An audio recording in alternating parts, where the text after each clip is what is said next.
Hello everybody, welcome back to Betsy's Reading Journey. My name is Betsy and today I will be doing a wrap up of all the books that I read in January. Stay tuned.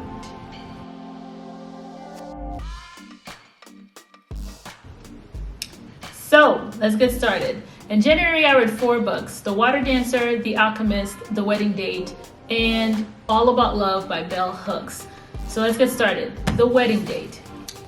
The Wedding Date is about a man that meets a woman, an interracial love romance type story, and Drew meets Alexa and they get stuck in an elevator, and basically they kind of fall for each other rather quickly, and then they have this long distance, I call it a long distance booty call. That's basically what it was. They were like having sex the whole time and they were eating food the whole time, which really like showed me like my poverty because like he's a doctor and she's a lawyer, so they were eating out the whole time, and me, I was just like, yo, I can't be, they need to cook, they need to save money. They're like, I don't know, the saver in me was just like, come on guys.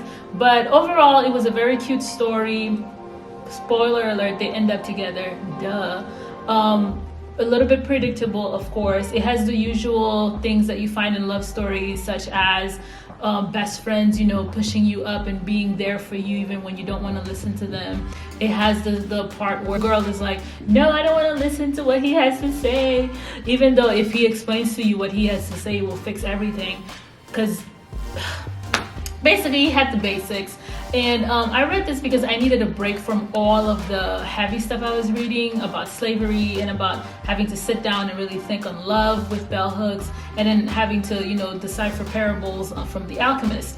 So I needed just something light that I could just kind of laugh at and not laugh at, but laugh with, and kind of just have a good time. And I found that in this book. If you take this book for what it is, which is just a cute love story, like a Hallmark movie type, Lifetime movie type stuff, you're gonna have a good time. But if you're trying to look for like super in-depth character development and stuff like that, no. I would say maybe pick something else. But other than that, if you just want to have a good time, you just want to, you know, read something light and just have a few laughs, go ahead and grab this book.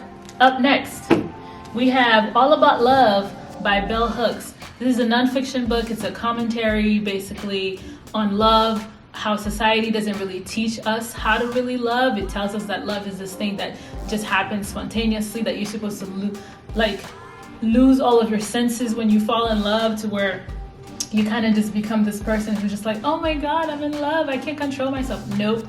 This book talks against that. It talks about caring and honesty and loving in community and loving in spirituality, or loving the divine. It had a lot of scripture within it. Some of them not quite, you know, used in the greatest ways, but I was able to get what she was saying and get the themes basically.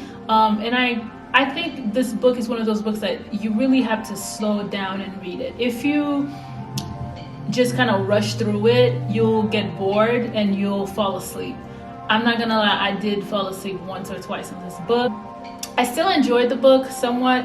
I think my main issue with the book was that I really didn't learn anything new.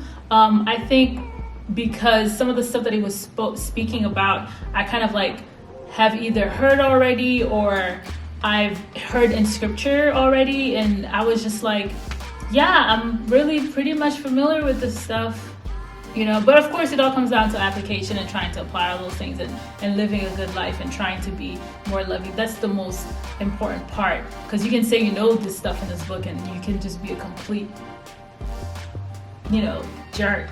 So this book is good if you can take your time to read it. I give it 3 stars, however. My book club is discussing this book, so I'm really looking forward to just kind of like getting their thoughts on what she was saying. What I did like about the book also is that they have a lot of citations in this book, and I feel like a lot of Roxane Gay's writing, Tracy, I forgot her last name, but the author of Thick also does a lot of citations in her writing, and I really appreciated that.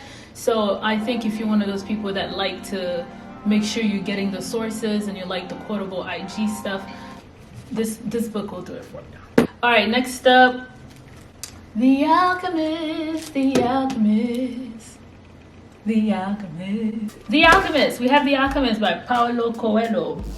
I think I'm saying this man's name right. So The Alchemist is about a young boy named Santiago who is a shepherd by choice, where he chose to be a traveler, and he has this dream where he discovers treasure, and he goes on this journey so that he can basically find his treasure. And going on this journey, he meets up with different people, he has different experiences and learns new things about what it means to be an alchemist. And, you know, it has to battle certain ideas such as, is it free will, or is your path laid out for you? Is it, should I pursue love or should I pursue my dream? Does treasure really matter, or is it really the journey of going through and then finding the treasure? So all those themes are discussed here in this book. The good thing about this book is that it's very vivid, to the point where I was reading and I was able to visualize everything that I did not appreciate the fact that I was able to visualize everything. I don't know if that makes any sense. It's allegorical writing, so it's very parable-like, kind of like when Jesus was speaking to the disciples and was giving them a parable to teach them a lesson. So this is kind of like how this is written. I grew up reading French fables in Haiti, like, I don't know, Le Corbeau et le Renard. I think that was one of them. Basically like those fables, right? And then, and I grew up reading the Bible. So I was familiar with this kind of writing.